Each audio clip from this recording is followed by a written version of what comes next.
en este momento y los que vienen de camino. Muchas gracias por sacar el rato para escuchar la charla del día de hoy. Estamos de fiesta en la asociación porque cumplimos 66 años de fundación. La asociación se fundó el 26 de octubre de 1956 por 24 microbiólogos visionarios que quisieron formar esta agrupación que al día de hoy, en el siglo XXI, pues todavía tiene sus aportes, forma parte de eventos, se agrupa con otras organizaciones de nivel internacional.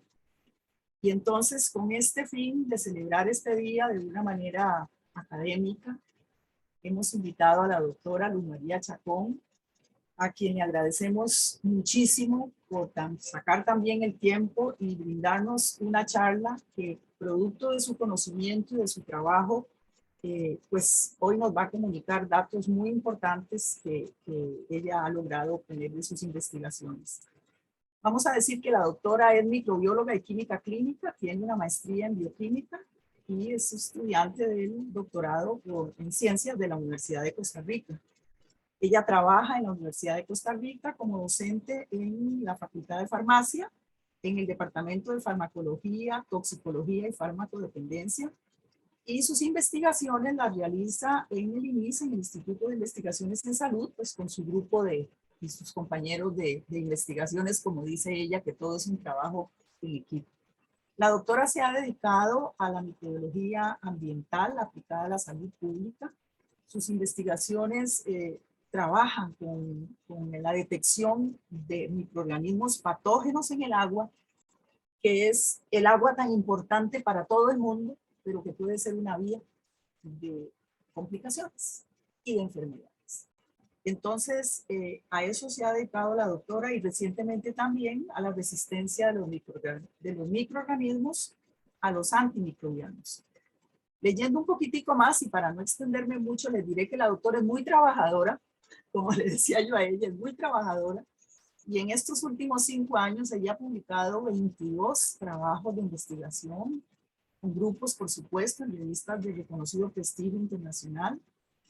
Ha estado en 9 proyectos de investigación, ha dirigido 5 trabajos finales de graduación, sobre todo con estudiantes de la Facultad de Microbiología, ahí lo leí, y participación en eventos nacionales e internacionales. Entonces, el expertise de la doctora es un lujo para nosotros compartir hoy parte de lo que ella pues, ha hecho y lo que nos quiere comentar con este tema tan importante del agua para consumo humano en Costa Rica, más allá de los indicadores. Muchas gracias, doctora, por estar ayudándonos hoy con esta celebración. Gracias y somos todos oídos y muy atentos.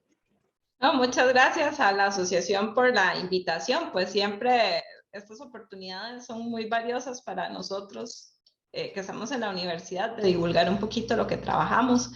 Entonces, pues nos parece pues un espacio muy valioso para compartir con colegas y con público en general sobre lo que estamos trabajando en el INISA. Y como usted lo decía, pues nuestro grupo de investigación, que somos de la sección Infección Nutrición del INISA, nos hemos dedicado en los últimos años a trabajar con investigaciones en agua, ¿verdad? Cómo el agua y los microorganismos interactúan, ¿verdad? Y pueden causar afectaciones en la salud pública. Entonces, bueno, a modo de introducción, yo sé que la mayoría de personas acá, pues están un poco al tanto, pero siempre vale la pena hacer este preámbulo, ¿verdad? El agua para consumo humano, pues es un bien súper preciado al que no toda la población mundial tiene acceso, ¿verdad? En el 2020, por ejemplo, la Organización Mundial de la Salud informó que hay un 26% de la población mundial que no tiene un suministro de agua gestionado de forma segura. ¿Y eso qué se refiere? Digamos, la Organización Mundial de la Salud tiene estándares bien bajitos, ¿verdad? Eso se refiere a que le llegue un tubo a su casa, indistintamente de qué tan limpia o sucia tenga el agua, pero que usted no tenga que desplazarse demasiado para conseguir el agua. Entonces, imagínense que hay un 26% de la población mundial que no tiene acceso a este tipo de servicio de agua, sin que hagamos distinción de qué tan seguro sea, ¿verdad? Además, ese mismo año, ellos estimaron que 485,000 muertes se atribuyen a diarreas. Entonces, pues sigue siendo una causa importante de muerte. Alrededor de 2,000 millones de personas, ¿verdad? Están utilizando agua para consumo humano contaminada con materia fecal. Porque ahí vamos a ver que hay un juego de palabras, ¿verdad? Agua para consumo humano es que usted la consume, pero no necesariamente es potable y es inocuo, ¿verdad? Es agua como suficiente para que usted la use, pero puede venir contaminada. Adicionalmente, ya a nivel más local, la Organización Panamericana de la Salud en el 2019 informó que en Costa Rica alrededor del 80% de la población tiene acceso a fuentes mejoradas de agua potable. ¿Qué es una fuente mejorada de agua potable? Bueno, no es solo que tenga una cañería que le llegue un tubito de agua a su casa, sino que el agua recibe algún tipo de tratamiento, ¿verdad? Que puede ser tan básico como solo clorar, o que puede ser súper elaborado como flocular, filtrar y algún otro tipo de desinfección. Pero entonces tenemos un 20% de la población costarricense que no tiene acceso a este tipo de fuentes. La mayoría, digamos, de la población que carece de estos servicios, pues está en zonas rurales. Y hay algo que también es muy importante porque nosotros en INISA trabajamos mucho con agua potable, trabajamos con agua superficial y con aguas residuales. Y aguas residuales realmente es un problema serio a nivel nacional. Solo el 30% de la población utiliza, digamos, una instalación mejorada de saneamiento que se refiere a que se hace un tratamiento completo de las excretas, o sea, básicamente es que tenga una planta de tratamiento y que esa planta sea los tajos o que sea de su residencial, ¿verdad? Es un porcentaje muy bajo de la población. La mayoría de nosotros probablemente lo que tenemos en nuestras casas es un tanque séptico. Y si es una instalación mejorada de saneamiento, pero no recibe mayor tratamiento, ¿verdad? Más que cuando usted tiene fe que se le limpian el tanque y de que lo lleven a algún lugar donde manejen bien sus excretas, ¿verdad? Y Costa Rica esa cobertura la ha mantenido por varios años. Si ustedes entran a la Organización Panamericana de la Salud, ellos siempre tienen unos informes anuales que son los informes de indicadores de salud para las Américas. Entonces, se puede ver que desde el 2015, ¿verdad? Aquí la gráfica, pues la escala es muy pequeñita, pero tuvimos un aumento y estamos en un 80.5 de cobertura de acceso a fuentes mejoradas de agua potable. Y claro, estamos bastante bien si comparamos con otros países, ¿verdad? Que acá la gráfica lo tapa un poquito, pero vean que aquí casi ninguno de esos países que tenemos en Centroamérica, por ejemplo, tienen este tipo de acceso. Vean, por ejemplo, Nicaragua apenas es un 56%, México un 43%, ¿verdad? Aún Puerto Rico, ¿verdad? No es tan sencillo cumplir con estos indicadores. De hecho, por eso uno de los objetivos de desarrollo sostenible, que creo que no vamos a cumplir, ¿verdad? El objetivo para el 2030 es acceso a agua y a saneamiento. Entonces, acá claramente se puede ver la brecha. Y la pandemia no lo mejoró. Ya ustedes se imaginarán que todos los recursos, todas las cosas más bien se dirigieron hacia a otras necesidades y toda esta parte de agua y saneamiento pues quedó un poco rezagada. Uy, les iba a decir, bueno, aprovechando que somos poquitos y que tenemos la facilidad de que es un Zoom, digo, ustedes me interrumpen cuando tengan a bien, ¿verdad? Me pueden escribir por el chat o levantan la manita y participan. entre más conversemos, pues creo que más se enriquece la conversación, valga la redundancia, ¿verdad? Excelente. Entonces, para que lo tengan ahí presente.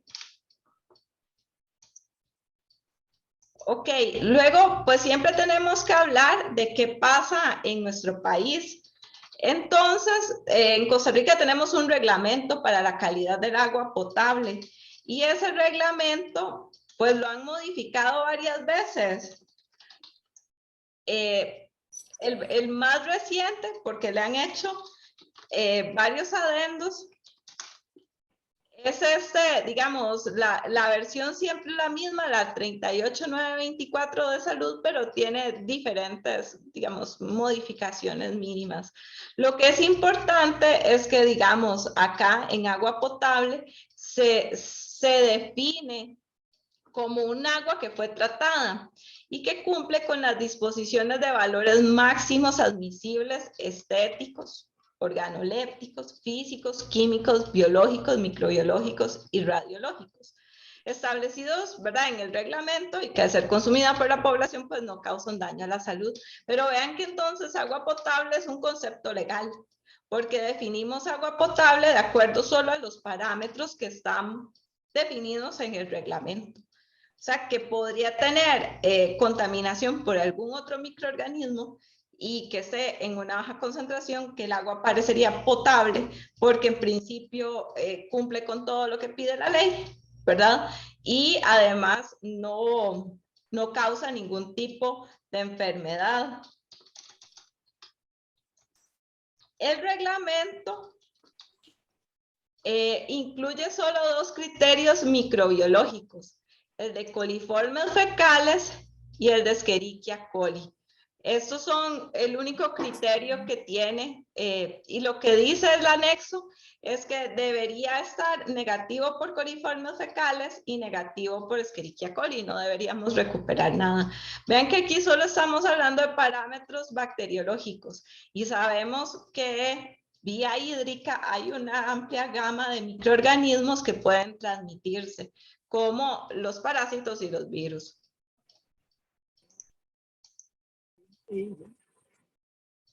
Entonces, pues siempre tenemos, ya teniendo este preámbulo, ¿verdad? ¿Qué tan segura es el agua, verdad? Si solo la estamos monitoreando con criterios bacteriológicos. Y este es un estudio súper interesante que habían publicado en el 2007, ya es un poco viejito, ¿verdad? Pero no tenemos ninguno más actualizado. Lo publicó la doctora Carmen Valiente y el doctor Darner Mora del Laboratorio Nacional de Aguas del Instituto Costarricense de Acueductos y Alcantarillados. Ellos se tomaron, digamos, el tiempo de analizar 115 brotes de diarrea que se asociaron por XY razón al agua en este periodo del 99 al 2005. Y clasificaron los brotes en varias categorías. La primera que tenemos acá, que se ve en amarillo, es que encontraron un patógeno en el agua que también podían encontrar en las muestras de los pacientes que estaban enfermos, que estaban con el brote. Por ponerles un ejemplo, digamos, encontraron salmonela en el agua y en las personas que estaban padeciendo en el brote tenían salmonelas. Solo un 4% de estos brotes lograron, o sea, de 115, solo el 4% cumplía esa categoría. Luego, un 3,5% de los brotes encontraron patógenos en pacientes y indicadores en agua, indicadores positivos. Luego, un 3,5% encontraron un patógeno en agua, pero no lo encontraron en pacientes. Luego, una gran mayoría, ¿verdad? El agua no era potable, pero no tenía patógenos, ¿verdad? Había un brote, encontraron indicadores, pero no habían patógenos. Y luego otro porcentaje importante era donde no habían, estaba el agua aparentemente potable, ¿cierto?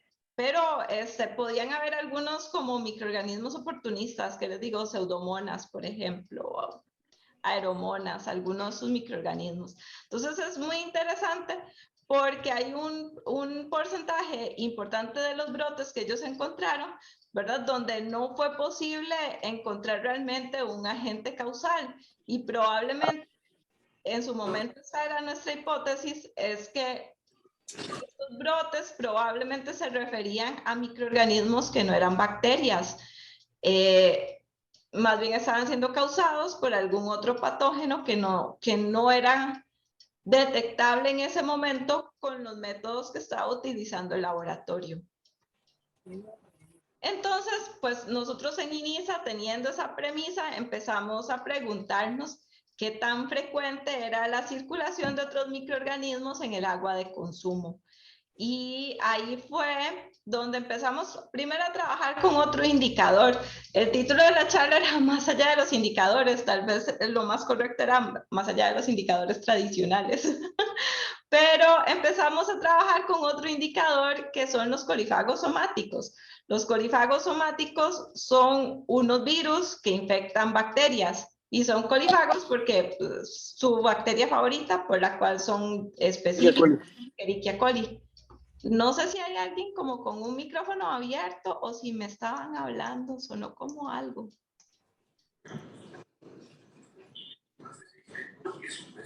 Entonces, voy a... jovencito hoy, ¿eh? De hecho, son para mí. Buenas. ¿Te sucede algo? Nada, estoy bien. Entonces, ¿por qué no fuiste directo con el doctor? No, no. Creo que esa era una persona camuflada. Ah. Es lo que le decía, lo que pasa a veces cuando uno lo deja abierto, porque me parece que no tenía idea como ganas de participar. En fin. Entonces, bueno, les decía, tenemos E. coli, que es la bacteria susceptible a estos indicadores virales, y los colifagos somáticos además tienen varias características que los hacen buenos indicadores para medir contaminación viral. ¿Por qué? Porque usualmente no infectan E. coli en ambiente, necesitan que estar a 37 grados para que la infección se dé de forma adecuada, ¿verdad? Que puedan infectar a E. coli y eso para que ocurran, pues tendrá que ser en el intestino de algún mamífero u otro animal de sangre caliente. Además, estos colifagos son virus muy similares a los virus entéricos, porque son virus desnudos, son virus ARN, resisten condiciones muy similares, por ejemplo, a la cloración, a los otros tratamientos, filtraciones. Entonces, son súper útiles para observar vulnerabilidad de algún recurso, porque si ellos sobreviven, es muy posible que algún otro virus entérico, como hepatitis, como enterovirus, rotavirus o norovirus, pueda sobrevivir bajo las mismas circunstancias. Entonces, el primer abordaje que hicimos fue un seguimiento a 2 acueductos. Aquí, bueno, quiero hacer una aclaración y un agradecimiento. La mayoría de nuestros proyectos de investigación han contado con el apoyo del Laboratorio Nacional de Aguas de la IA. Entonces, ellos están pues enterados de sus resultados y de hecho son de nuestros colaboradores más valiosos. Entonces, como pueden ver, este estudio pues lo hicimos en colaboración con el AIA. De hecho, esta es una planta de tratamiento pequeñita administrada por el AIA y este sí era un acueducto municipal. Entonces teníamos acá 2 acueductos, uno en Cartago. Esta era una planta, digamos, bastante completa. El sistema tenía sedimentación y floculación, ¿verdad? En un paso inicial para tratar el agua. Y después hacía una desinfección con cloro. En este sistema se abastecía es un acueducto pequeñito, a 2.300 personas. Y teníamos este otro sistema en Heredia, que es de esos acueductos donde están conectados nada más a un clorador, ¿verdad? Viene de agua superficial. Ah, bueno, eso es importante. Los dos acueductos, pues, utilizaban como fuente de agua aguas superficiales. Y acá, digamos, esta es la captación de ese acueducto. Lo único que utilizaba era desinfección con cloro y abastecía a 1,519 personas. Entonces, ¿qué hicimos para ver de qué tan probable era que estuvieran circulando algunos otros patógenos? Tomamos muestras 3 días diferentes, cogimos un año, ¿verdad? Un año calendario, y de ese año tomamos muestras en diferentes periodos, ¿verdad? Tomamos en estación lluviosa, en las transiciones y en estación seca.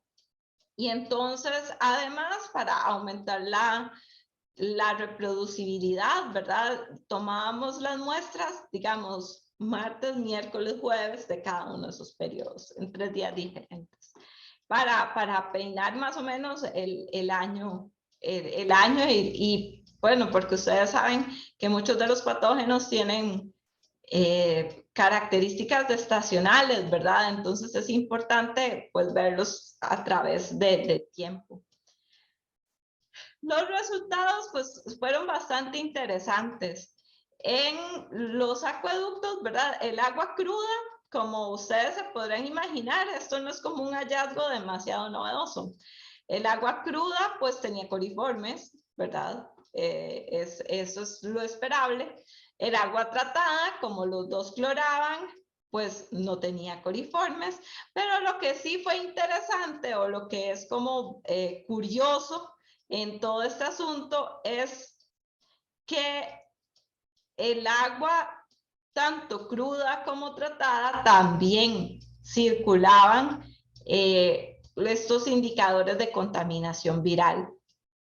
De hecho, es como bien curioso, vean por acá, este gráfico que tienen ustedes a la derecha de su pantalla se llama canal endémico. Me imagino que tal vez algunos han utilizado esta herramienta, que es muy útil en epidemiología para ir viendo el comportamiento de una enfermedad en el tiempo. Entonces, los canales endémicos se construyen con un histórico de casos. En este caso, era con los casos informados al Ministerio de Salud de enfermedad diarreica aguda.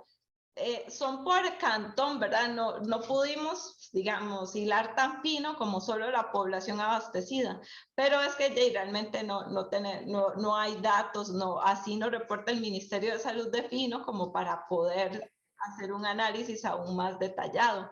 Entonces les decía que estos canales endémicos son muy útiles porque se construyen con un histórico de los casos que han habido en los últimos 5 años.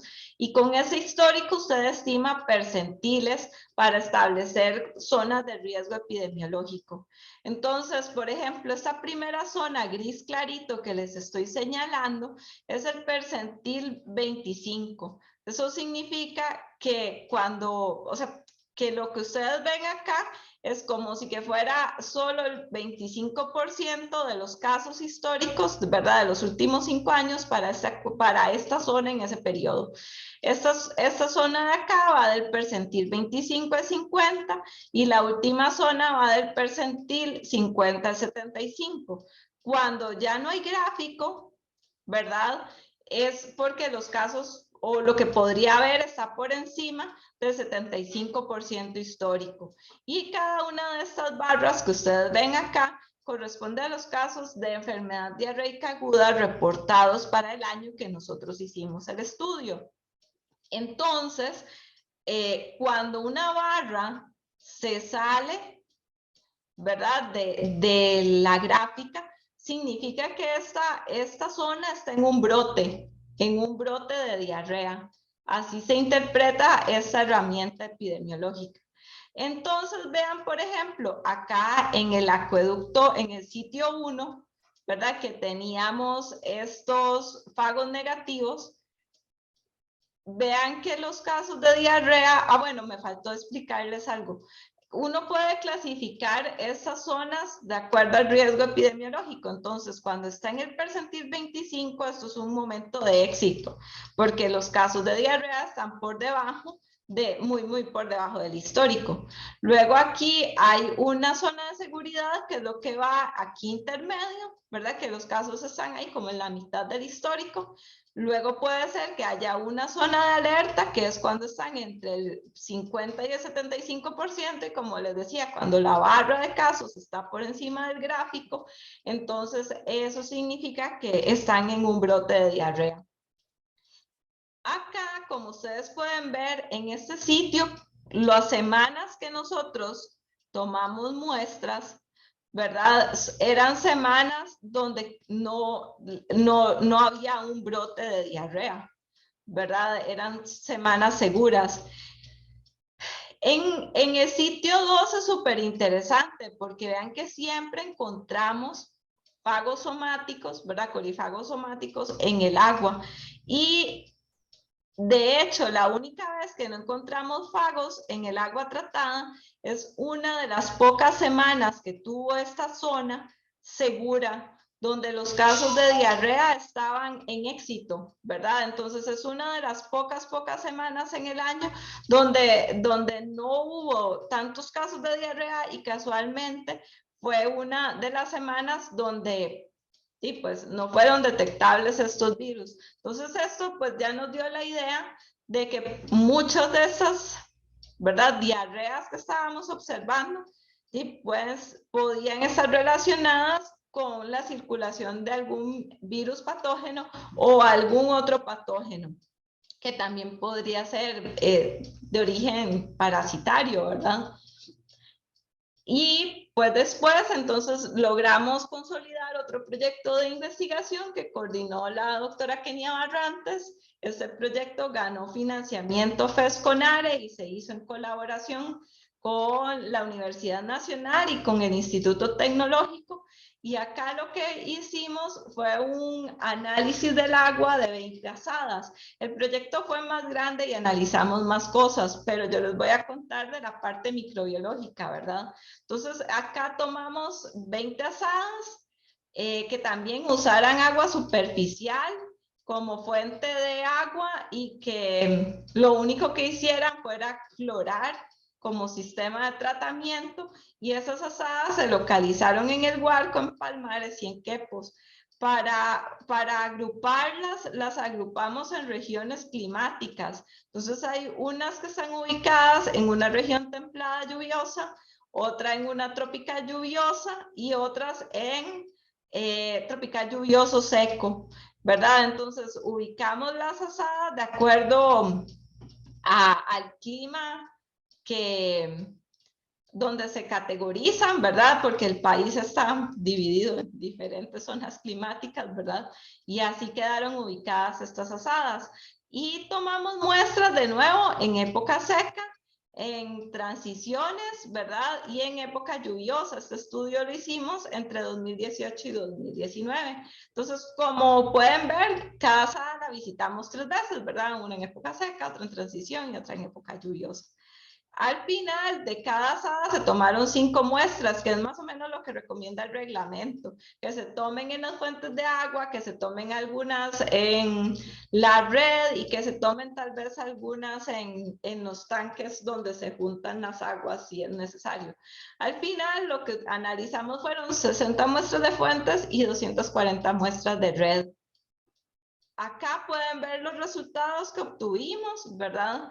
Encontramos, esos son los resultados en agua cruda y esos son los resultados en el agua tratada.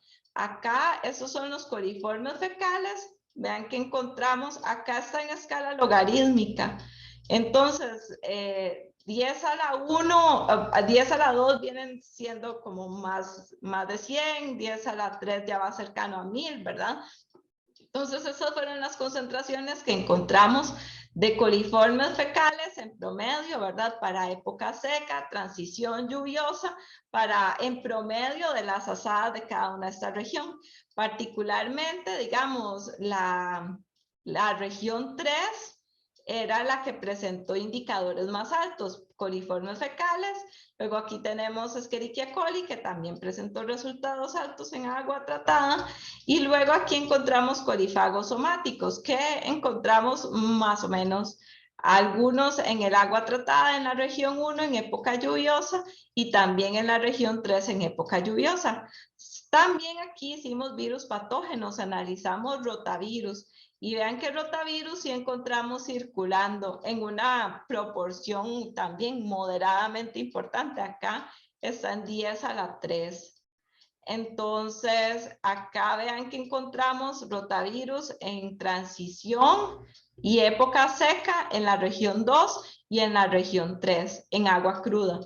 En agua tratada, encontramos que la región 2 siempre mantenía ciertos niveles de coliformes fecales, tanto luego en la región 1 y 2 de nuevo pudimos encontrar indicadores virales en el agua tratada y acá encontramos, digamos, no se ve el gráfico como abierto, pero ven esos puntitos de dispersión, encontramos algunos poquitas lecturas positivas por rotavirus también en agua tratada en las 3 regiones.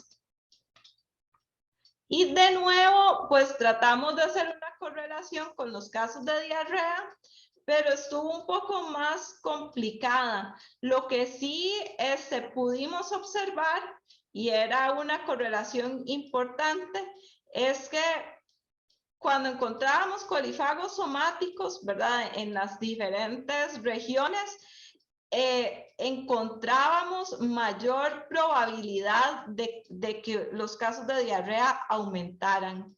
Y digamos, la asociación nos dio 2,88, en realidad ese es un typo, y luego probamos, digamos, qué tan significativa era esta asociación, y nos dio una significancia bastante alta. Entonces, sí se ve una tendencia, ¿verdad? A que cuando los colifagos somáticos aparecen en el agua, aumentan los casos de diarrea.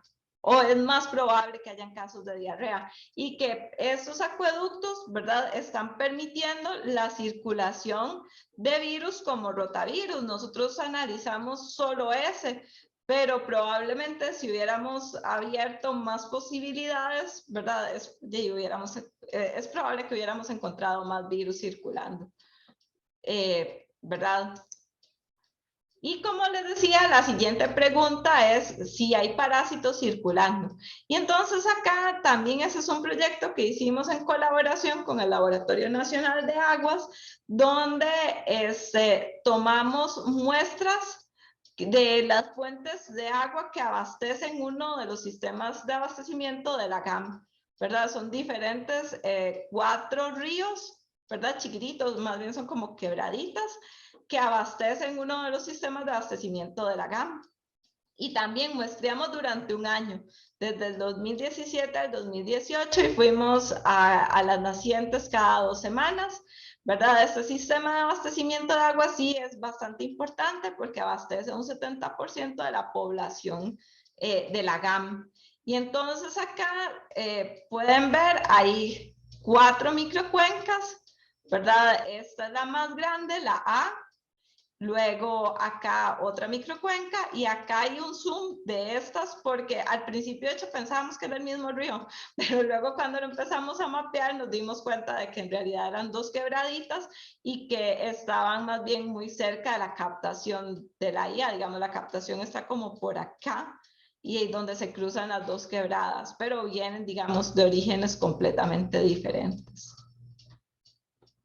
Acá nos interesaba no solo ver si tenía parásitos, que ese sí era uno de nuestros objetivos principales, sino también qué características tenía el área que circunscribía estas microcuencas.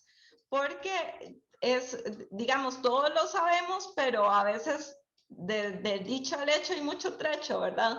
Entonces, aunque sabemos que las actividades humanas afectan las captaciones de agua, no siempre lo contextualizamos realmente, ¿verdad? Y entonces acá sí hicimos como un análisis más detallado de cómo eran las características de estas microcuencas. Lo primero que analizamos fue cobertura vegetal, que se analiza con este índice, el NDVI, y es curioso, las captaciones de agua siempre se acomodan en la montaña, ¿verdad? Donde estén lo más protegidas posible. Y vean que la cobertura vegetal en realidad no era tan buena, ¿verdad? El NDVI que observamos en realidad no era tal vez lo que nosotros esperábamos como en toda la zona. Aquí es como bien intuitivo, ¿verdad? Entre más rojo, pues menos cobertura vegetal, entre más verde, más cobertura vegetal, ¿cierto? Y vean que lo más preocupante es cuando vemos el uso de suelo. Entonces, se supone, en buena teoría, que las captaciones deberían estar en sitios protegidos, lejos de zonas urbanas.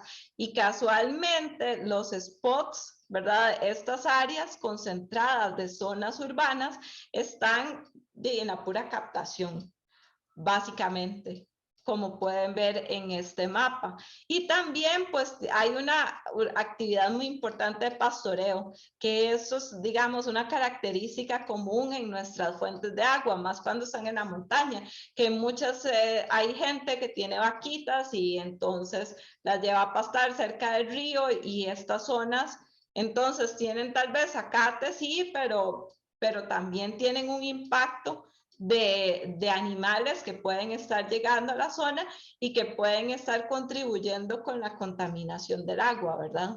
Entonces vean que esta es una zona donde también el uso agrícola, ganadero es importante. Y luego otra cosa que es importante son las pendientes, ¿verdad? Porque dependiendo de cuál sea la inclinación, la pendiente, así va a ser el flujo y la velocidad del agua, ¿verdad? En cada zona. Entonces, a mayor pendiente, pues podría ser un beneficio porque el agua pasa muy rápido, pero cuando baja la pendiente, que casualmente es como cerca de las captaciones, pues podría ser que el agua se estanque un poco más porque está más horizontal, ¿verdad? Entonces, aquí tenemos como una suma de condiciones no apropiadas para las captaciones de agua. Y nosotros en este proyecto, pues, como les decía, lo que nos interesaba particularmente era buscar parásitos, Cryptosporidium y Giardia. Y bueno, ya les conté la historia del ganado y ya ustedes saben que Cryptosporidium, por ejemplo, se asocia mucho con ganado, que es casi que microbiota normal del ganado. Entonces, pues ya veíamos que, digamos, no prometía para el agua, como dicen popularmente, pero para efectos de nuestra investigación podía ser bastante interesante porque era muy probable que encontráramos estos parásitos en estas fuentes de agua, ¿verdad? Que alimentan todo este sistema de acueducto acá en el Valle Central. Y entonces, pues sí, aquí pueden ver los resultados de algunos de los parámetros que medimos. Encontramos Cryptosporidium principalmente en época seca, ¿verdad? Encontramos Giardia todo el año, encontramos corífagos somáticos todo el año y encontramos coliformes todo el año y encontramos coliformes en cantidades muy altas. De hecho, bueno, ahí luego la planta sí tiene un montón de sistemas de tratamiento de agua, ¿verdad? Porque ya es masivo, pero en buena teoría uno no debería utilizar agua con una carga así de coliformes o de cori para producir agua potable. O sea, no, para efectos es lo que tenemos, pero no es lo más adecuado. Y encontramos acá una relación con la lluvia, lo cual tiene mucho sentido porque ya vimos que había actividad agrícola, que habían actividad urbana en los márgenes, ¿verdad? Que había actividad pecuaria y la lluvia pues genera escorrentías y arrastra contaminantes. Entonces, analizamos, por ejemplo, la precipitación que podía, de la víspera, del día que fuimos a tomar muestras, y ver si había alguna correlación con la cantidad de patógenos que encontrábamos. Y vean que para Cryptosporidium, cuando llueve un poquito, que está apenas, ¿verdad? Entonces arrastra un poquito los contaminantes y es una correlación significativa. Encontramos una correlación significativa para Giardia, cuando llueve débil o cuando llueve muy fuerte, y con los colifagos somáticos, pues siempre que llueve van a estar en mayor proporción, y lo mismo con los coliformes fecales. Pero es como bien curioso porque vean que aquí calculamos esta proporcionalidad. Entonces, cuando llueve débil, es como aumenta, ¿verdad? Son como casi 11 veces más de posibilidades de que encontremos Cryptosporidium en el lago que en cualquier otro momento del año. Con Giardia, cuando llueve muy fuerte, sube a 6 veces.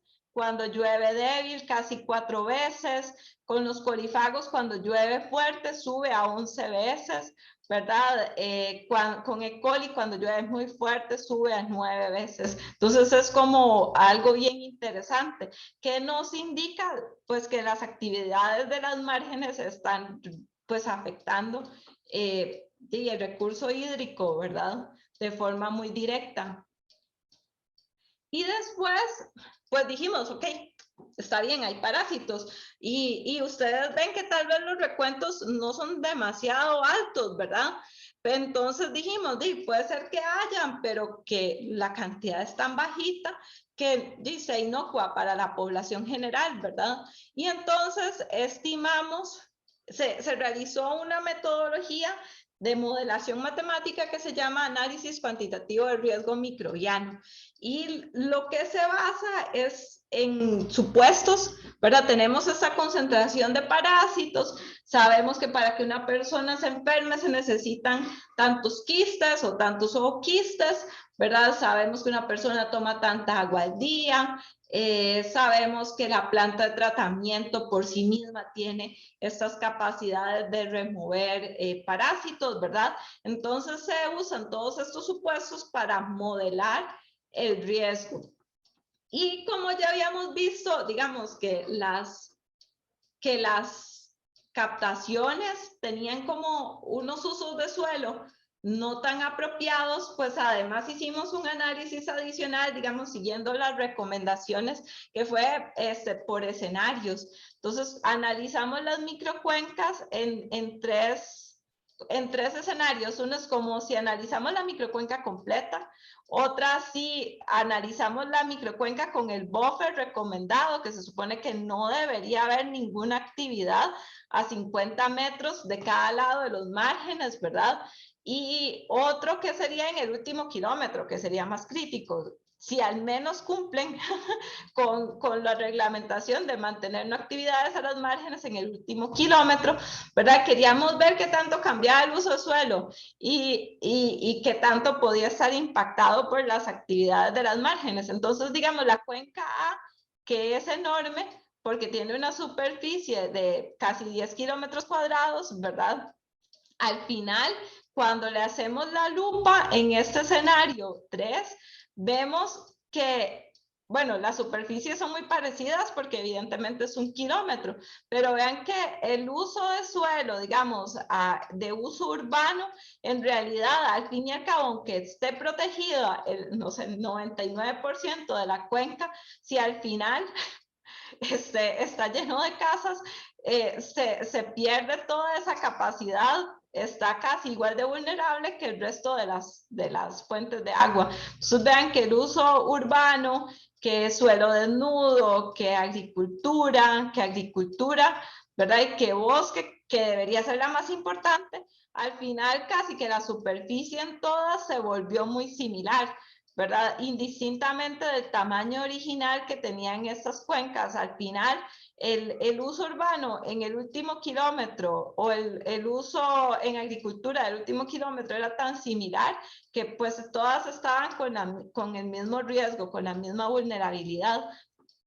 Y cuando estimamos el riesgo, que es lo que les mencionaba, de que tomamos todos estos supuestos de si la gente toma tanta agua, bueno, la gente o nosotros tomamos tanta agua, si la concentración que necesitamos para enfermarnos es tanto y analizamos todo eso, vemos que ninguna al final, después del agua tratada, la que nos llega a la casa, ninguna es segura, porque la Organización Mundial de la Salud, para cuantificar el riesgo de una enfermedad, estima esta medida que se llama DAILY, que son como los años de vida perdidos por discapacidad.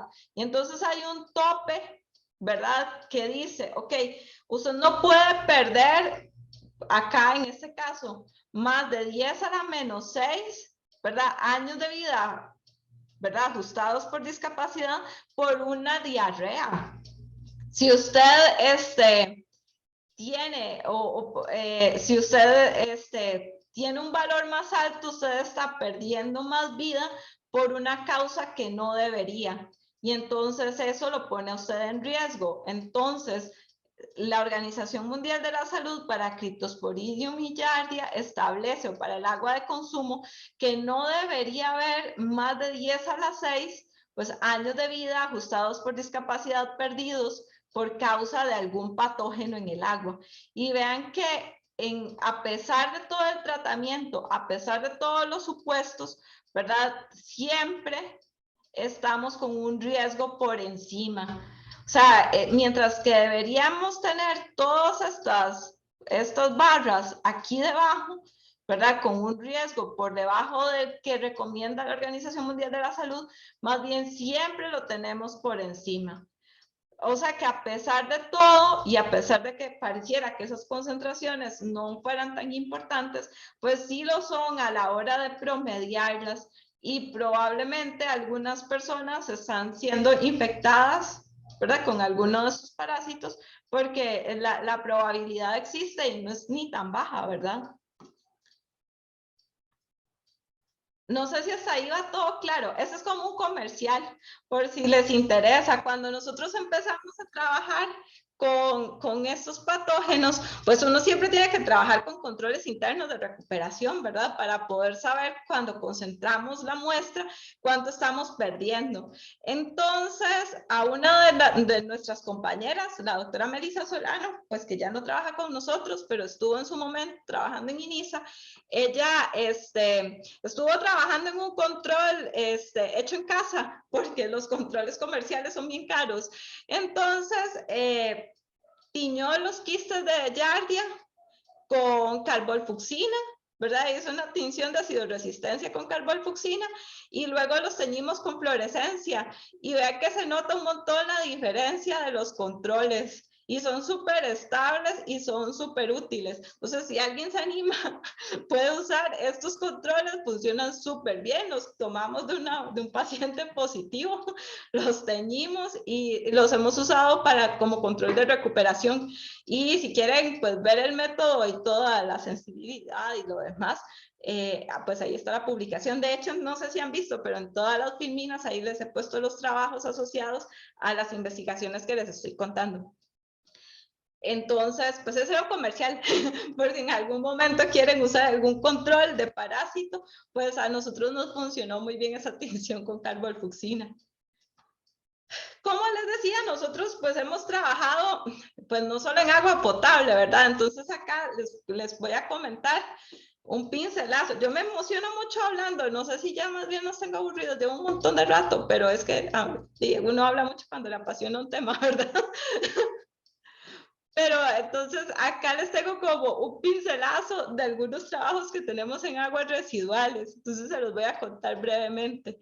La idea de trabajar con aguas residuales, pues en primera instancia fue hacer una vigilancia de virus patógenos. Ahora pues ya es muy mediático, ¿verdad? Desde SARS-CoV-2 y que usted puede hacer monitoreo de SARS en aguas residuales, pues ya se volvió como más popular, pero cuando nosotros empezamos estos proyectos en 2013, pues no era tan popular como ahora. Y digamos, una de las características de la vigilancia en aguas residuales, casi siempre la hacen como en plantas tipo los tajos, donde se alimenta una población muy importante. Y ustedes saben, los tajos tendrá 4 años de estar funcionando. Entonces tratamos también de ver qué tanto se podía hacer vigilancia en plantas pequeñas, qué virus circulaban y si podíamos hacer, digamos, ver qué estaba pasando en esas zonas, si podíamos aplicarlo también en plantas pequeñas. Y plantas pequeñas me refiero como a estas que probablemente ustedes, si viven en alguna urbanización que tiene este sistema de tratamiento, las han visto, ¿verdad? Son muy sencillas, tendrán una entrada donde criban materia grande y después pasarán a una piscina de lodos activados, ¿verdad? Floculan y luego se descargan. Esos son los tratamientos usuales que hay en el país, en esas plantas pequeñitas. No hacemos, digamos, ninguna desinfección posterior al tratamiento con los lodos, lo cual está muy mal, van a ver. Entonces acá tomamos también ese proyecto, lo hicimos pues en colaboración con el Laboratorio Nacional de Aguas, ¿verdad? Tomamos 5 plantas pequeñitas ubicadas acá en la GAM, ¿verdad? Aquí pueden ver más o menos los puntos, 2 en Moravia, una en San Pablo Heredia, una en Alajuela y otra en el Cantón de Mora. Y analizamos bastantes virus, en ya incluimos muchos más virus en nuestro análisis. Analizamos enterovirus, hepatitis A, rotavirus y 2 genotipos de norovirus, G1 y G2. Y también visitamos las plantas en 4 momentos del año, 3 días consecutivos. Y aquí pueden ver brevemente los resultados. Acá estos colores están categorizados de acuerdo a un canal endémico que hicimos para la zona, que fue más o menos la misma lógica que les enseñé de los casos en agua potable. También aquí queríamos ver si los casos de diarrea se asociaban, digamos, predictivamente a la circulación de virus que estábamos viendo, ¿verdad? Vean que en esta semana, la semana epidemiológica 22, casi que todo el Valle Central estaba en un brote de diarrea, por eso es que está en rojo, ¿verdad? Eso es importante porque también fue la época del año donde detectamos con más frecuencia los virus patógenos, ¿verdad? Entonces, acá la idea era prospectiva. Si nosotros muestreamos en la semana 22, si podíamos ver brotes o predecir brotes en la semana 23 o en la semana 24, porque esa es la gracia de hacer una vigilancia epidemiológica, poder ver la circulación de los virus antes de que estén causando algún problema. Entonces, igual acá, si muestreamos en la semana 10, sí podíamos predecir un poco el comportamiento en la semana 11 o en la semana 12 y ver si estábamos agarrando los virus que estaban pues circulando. Hay otro que es como importante, que siempre nos pareció muy curioso, es acá, esta planta es la que está ubicada en Mora, y vean que esta semana encontramos hepatitis A en esa planta todas las veces que fuimos. Y digamos, siempre lo resalto porque buscamos por todo lado que hubiera algún brote de hepatitis A en la zona y no está reportado. Creemos probablemente que como estaba de por sí en un pico de diarreas esta semana, pasó desapercibido y que mucha gente tuvo diarrea por hepatitis A y se confundió con cualquiera de los otros virus que podían estar circulando. Por eso siempre me parece como interesante. Encontramos, eso es algo importante, que sí había cierta tendencia, como eran poquitas semanas, ¿verdad? No teníamos demasiado poder estadístico, pero sí encontramos una tendencia a que podíamos hacer una cierta predicción, ¿verdad? De que iban a aumentar los casos. Y claro, digamos, sí había una diferencia significativa entre las semanas con muchos casos en brote con respecto a las semanas seguras. Por ejemplo, esta donde casi no habían casos en la zona, vean que eran de éxito y no encontramos casi virus en la zona. Entonces, sí encontramos una correlación importante. Y el hallazgo es interesante porque siempre se ha creído que la vigilancia se debería hacer en plantas grandes, pero parece que acá, si le hiciéramos suficientemente frecuente, pues podríamos tener, también podríamos hacer vigilancia aún en plantas pequeñitas.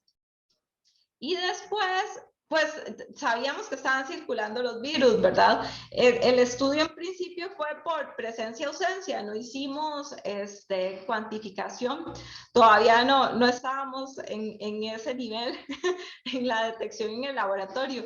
Sin embargo, queríamos saber, ok, nosotros medimos indicadores, medimos virus, sabemos más o menos cómo está el porcentaje de recuperación de nuestro método, porque sabemos cuánto deberíamos concentrar con el método que estamos usando, cuánto se recupera de este paso, cuánto se recupera del otro y cuánto es más o menos la sensibilidad esperada para cada una de las detecciones que estamos haciendo y podríamos entonces estimar con unos márgenes de más o menos la cantidad de virus que podríamos estar teniendo.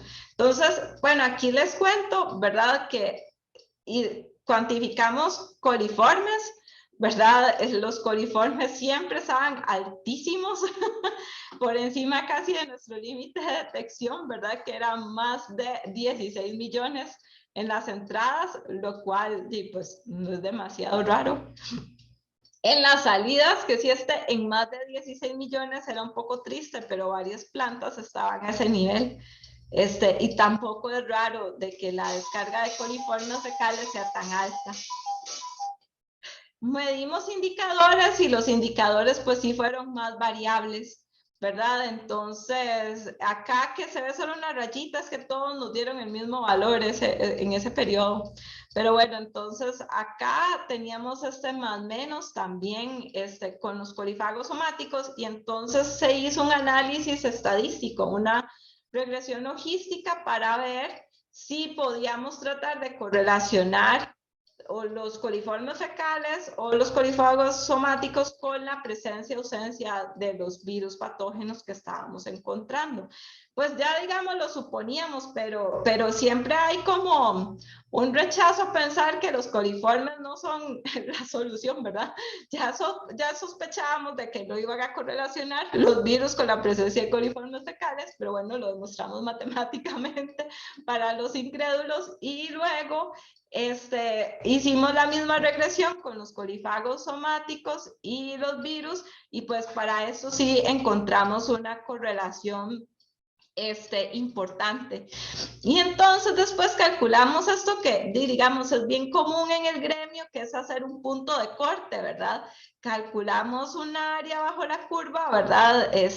Para establecer un punto de corte de cuál concentración de colifagos somáticos se asociaba o era el punto de corte debajo del cual, por ejemplo, la detección de virus patógenos fue mínima.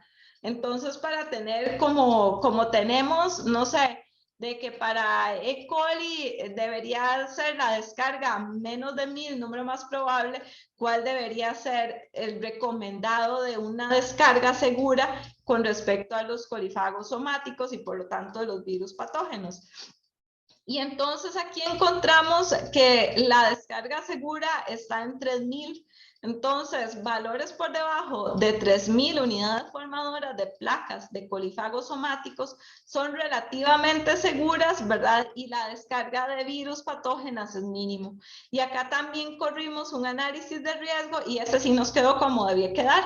Aquí está el umbral para una descarga segura, ¿verdad? Y cuando la concentración de colifagos somáticos está en 10 en 3, ¿verdad? En 3000 y estimando los virus que podrían estar circulando, pues la descarga es incluso segura para riego, ¿verdad? Para personas que estén trabajando con esta agua como agua de riego.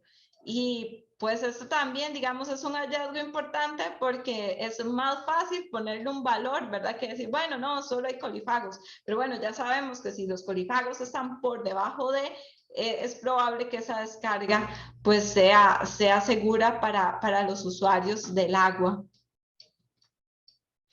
Y después, pues esto es uno de los últimos y ya casi con eso termino.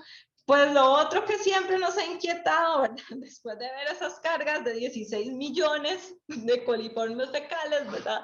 En el agua y que estén descargando cantidades, no sé, de 16,000 coliformes por 100 mililitros, ¿verdad? Si esas bacterias que estamos descargando son inocuas, ¿verdad? Porque vienen de casas, vienen de gente que podría estar en tratamientos, ahí está llegando todo lo que hay en los alrededores, entonces queríamos ver cómo estaba la resistencia a los antibióticos en esos lugares. Y como pueden ver, aquí lo que hicimos era, teníamos E. coli aisladas y entonces les montamos una prueba de sensibilidad a los antibióticos, ¿verdad? Con fenotipos y vimos a qué eran resistentes. Aquí no tomamos las muestras de todas las plantas, sino escogimos 2 de las plantas. Y vean que de verdad que el que busca encuentra, ¿verdad? Encontramos resistencia a penicilinas altísima, ¿verdad? Un 88% en las entradas, un 93% en las E. coli aisladas de las salidas. Encontramos resistencia a cefalosporinas, a tetraciclinas, a quinolonas, a trimetoprim-sulfa, a fenicoles, a fluoroquinolonas. O sea, básicamente solo encontramos poquita resistencia a cepas de tercera generación, gracias a Dios, ¿verdad? Pero lo otro que es como súper interesante este estudio es que da igual, no hay diferencias significativas entre lo que encontramos en la entrada y la salida. O sea, las plantas no están diseñadas para remover bacterias resistentes a los antibióticos, obviamente, con costos, ¿verdad? Remueven algunos patógenos y materia orgánica. Entonces, las mismas bacterias es probable que como entran, salen. No encontramos diferencias, ¿verdad? Significativas en cuanto a la resistencia de entrada versus salida para cada grupo de antibiótico. Y digamos, eso, pues bueno, es interesante, pero nos preocupa, nos debe preocupar a todos, pero nos preocupaba en particular saber si estas bacterias que eran resistentes tenían la capacidad de transferir sus genes de resistencia, porque ya es bien conocido que las plantas de tratamiento funcionan como hotspots, ¿verdad? Como sitios calientes para el intercambio de genes de resistencia. Y bueno, no lo probamos con todos los antibióticos, ¿verdad? Los probamos con algunos genes que podíamos analizar, ¿verdad? Entonces hicimos ensayos de conjugación donde conjugamos la bacteria multiresistente con una bacteria aceptora y luego analizamos el fenotipo y el genotipo, ¿verdad? Si habían recibido los genes, estaban consolidados ya dentro de la bacteria aceptora y si el gen que se había transferido era funcional y le transfería resistencia. Acá ustedes ven que todos son resistentes a ácido nalidíxico, bueno, porque la bacteria aceptora per se ya era resistente a ácido nalidíxico. Pero, por ejemplo, acá, esta bacteria, la donadora, ¿verdad? Era resistente a ampicilina, a moxi y a trimetoprim-sulfa. Y luego vean que la transconjugante a la que le dimos los genes se convirtió en resistente a todos estos, ¿verdad? Entonces realmente logramos probar que nuestras bacterias, estas que estamos liberando a los ríos, ¿verdad? Son capaces de transferir exitosamente sus genes de resistencia. Entonces, probablemente en las plantas estamos potenciando este círculo vicioso de resistencia a los antibióticos.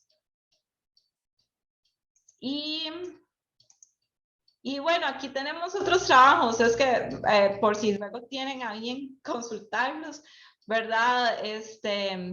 Estudiamos sobre concentraciones de arsénico, eso qué tanto podía afectar, circulación de genes de colis diarrogénicas, ¿verdad?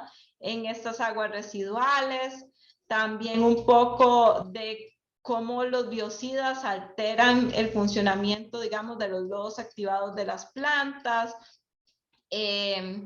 También secuenciamos algunos genomas de estas bacterias multiresistentes. Y en agua superficial también habíamos trabajado con otros indicadores menos tradicionales como enterococos, que puede ser bien útil para estas aguas que tienen impacto ganadero. Entonces, por si luego les queda ahí el gusanillo de la curiosidad, pues ahí queda alguna lista de estos trabajos que tenemos publicado en el campo. Y como les decía la doctora Salazar, pues evidentemente este trabajo no es solo mío, sino es de un equipo de trabajo que venimos pues trabajando, valga la redundancia, desde hace muchos años en el campo. Entonces ahí les presento, ¿verdad? En la foto pandémica, como son ahora casi todas las fotos de los equipos de trabajo, a mis colegas de INISA. Entonces aquí está el doctor Luis Rivera, la doctora Kenia Barrantes, el licenciado Eric Morales, que bueno, ya no está trabajando con nosotros, pero trabajó muchísimo en toda esa parte de uso de suelo y análisis de riesgo. Él es saludista ambiental. Luis y Kenia son microbiólogos. Luego está María José Muñoz, Melissa Mora, ellos dos son diplomadas digamos, del MQC. José Pablo Barrantes es biólogo, ¿verdad? Y trabaja también con nosotros dando soporte técnico.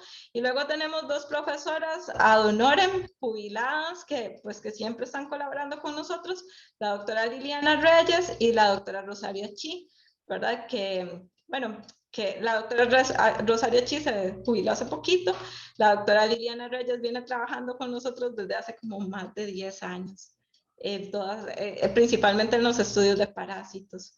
Y bueno, como les decía al inicio, pues siempre le agradezco enormemente al equipo de la IA. Al inicio, pues empezamos trabajando con Carmen Variente y Darnell Mora, ¿verdad? Y ahora pues hemos estado trabajando más bien con Pablo Rivera y Ernesto Alfaro, pero de verdad que no podríamos hacer nada sin el apoyo de ellos. Entonces siempre es súper valioso reconocérselos. Y bueno, no sé, ya hablé demasiado, perdón por quitarles tanto tiempo, pero si quisieran comentar algo, pues todo es muy valioso, toda la retroalimentación es muy valiosa y quedo entonces atenta a lo que quieran pues conversar.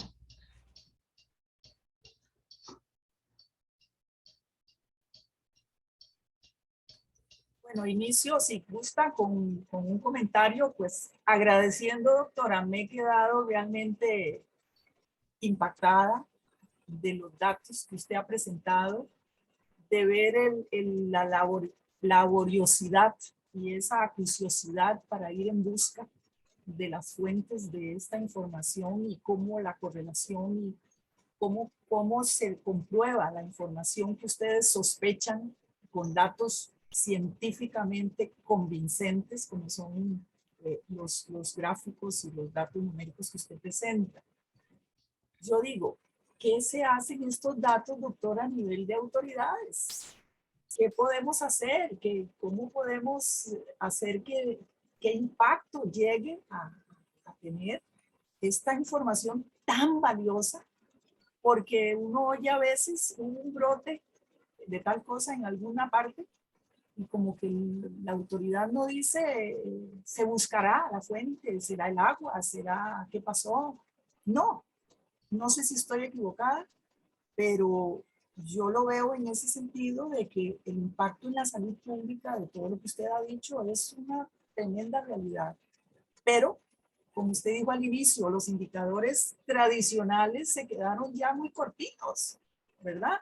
Y nos quedamos como en esa contentera de decir, se está cumpliendo con los parámetros de potabilidad, pero hay un montón de cosas más.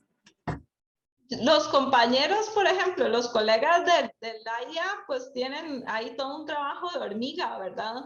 Que sé que con estos mismos resultados que tenemos conjuntos han logrado, por ejemplo, que las próximas plantas que se diseñen se trate de tener una desinfección, que se haga tratamiento secundario, ¿verdad?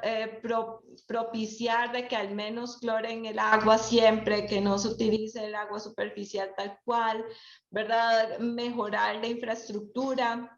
O sea, lo que pasa es que, pues, en el estado todo es un poco lento, pero al estar nosotros trabajando tan de la mano con AIA, siento que al menos llega al lugar más importante donde pueden tomar ciertas decisiones y que también tienen un músculo político más importante. Y entonces, claro, es un trabajito de hormigas, ¿verdad? Pero ahí van, ahí van poco a poco. Claro que sí. No sé si usted puede leer aquí algunas cositas que han anotado los compañeros. Ahí, igual, José Pablo Saborío levantó la mano, entonces podríamos darle la palabra, ya que quiere participar de forma oral. Sí, bueno, primero muchas gracias. Pues estuvo demasiado interesante, la verdad, cosas que uno ni se cuestiona, pero súper interesante. Y mi duda era como muy puntual, es una curiosidad más que todo. Claro, Quería claro. saber cómo es que realizan el análisis de los parásitos en agua, porque la verdad no tengo idea de cómo hacen eso. Tenemos dos métodos, tenemos el método barato y el método caro. En el método barato floculamos la muestra, ¿verdad? Entonces usamos sales de aluminio para flocular, tomamos 10 litros de agua, se floculan esos, bueno, como 1 litro en realidad, cuando es bien contaminada floculamos 1 litro. Y después ahí sí viene lo complicado y lo que lo vuelve mucho más caro, porque lo que se usan son partículas de inmunoseparación magnética, ¿verdad? Entonces son anticuerpos contra cripto o contra Yardia que están recubriendo unas particulitas magnéticas, entonces se supone la muestra, la mezcla por cierto tiempo, ¿verdad? Se tiene que incubar en agitación para maximizar la adherencia del parásito al anticuerpo y después es como muy vacilón, en realidad es muy divertido porque cogen un imán, quedan todas las particulitas magnéticas pegadas en el imán, uno lava y después toma ese sedimento de particulitas magnéticas, le agrega un ácido para que se despeguen, ¿verdad? Cambia la polaridad, se despegan los parásitos de la partícula. Siempre quedan algunas, porque de hecho se ven, y después se ven con inmunofluorescencia. ¿Ven estas pelotas rojas? Esas son como las particulitas, las bolitas magnéticas que siempre quedan por ahí. Y el método más caro es uno que utiliza un filtro especial, es un sistema con filtros que se llama Filtamax, entonces ese sí es un éxito y es el que usamos para agua potable, digamos, en estas fuentes, porque es como un cartucho que viene un filtro, ¿verdad? Con un montón de capas como de nylon, me daba la sensación, pero es secreto comercial el material, pero era como un nylon enrolladísimo, ¿verdad? Espumoso, y entonces por ahí filtrábamos 500 litros de agua perfectamente. Lo pasábamos por el filtro, digamos, calculábamos el caudal para saber cuánto volumen estábamos pasando, y entonces ahí podíamos concentrar una muestra hasta de 500 litros, pero entonces eso era como para agua potable, eso es caro. Nos habían dado una ayuda la Universidad de Texas en El Paso, que habíamos recibido unos pasantes y entonces habíamos decidido aprovechar con ellos y hacer algunas de esas técnicas y pues luego utilizamos el resto de material en investigación, pero no es barato.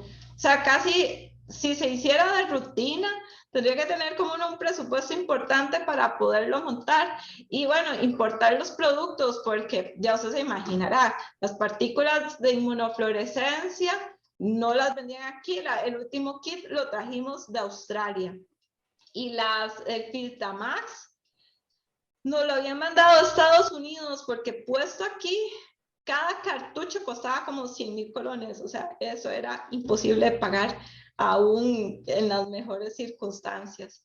Pero bueno, como le digo, podría uno flocular, que es lo que hemos hecho en aguas residuales, que hemos también, bueno, eso no les conté porque los resultados están muy crudos, pero cuando estuvimos monitoreando SARS-CoV-2 y todo eso, también estuvimos tomando muestras para parásitos. Entonces ahí floculábamos, pero agua residual, y pues está mucho más cargada y eso necesita menos volumen. No sé si le aclaré o más bien es más complicado el asunto. No, muy claro, muchas gracias, más bien. Con gusto. Y bueno, lo que nos decía la doc en el chat, bueno, por aquí nos dijeron que qué interesante lo de los antibióticos. Sí, yo siempre digo que tenemos como sentimientos encontrados, ¿verdad? Como qué bonito, pero qué malo. Entonces es como qué bueno, pero todo mal. Luego por acá la doctora Ana Castro nos dice que está todo muy interesante. Y el doctor Salazar nos dice que son súper interesantes estos estudios y exponen un escenario fascinante y abren un amplio espectro de oportunidades de mejora para la gestión de aguas. Pues sí, de hecho siempre hemos procurado incluso todos los talleres y todo lo que nos invitan de reglamentos ir para aportar un poquito al respecto. La doctora Liliana Reyes también nos pone que muy buena presentación. Y luego por acá alguien nos dice que es muy interesante y que muchas gracias por compartir. Más bien muchas gracias a todos por la paciencia, porque hablé mucho. No, doctora, al contrario. ¿Cómo se le agradece a una persona que saque el tiempo no solo para esta charla, sino percibirla a usted con esa pasión que trabaja con sus compañeros en el laboratorio y que uno sabe también que los compañeros del Laboratorio Nacional de Agua son años de años, por ejemplo, en el caso de Darner, de estar ahí dándole, ¿verdad? Intentando. Ahora con el doctor Pablo Rivera y que son colaboradores, que esa es otra gran cosa, los grupos interactuando. Pero de verdad, la felicito y muchísimas gracias por este tiempo que nos ha dedicado y realmente datos muy impresionantes que ojalá llegaran al Ministerio de Salud para ver qué nos dirían, ¿verdad? Pues de ahí vamos poquito a poquito. Un paso. Claro que sí. No sé si alguien más tiene alguna otra observación o consulta. Parece que no. Vamos a colocar la presentación en la página de Facebook de la asociación y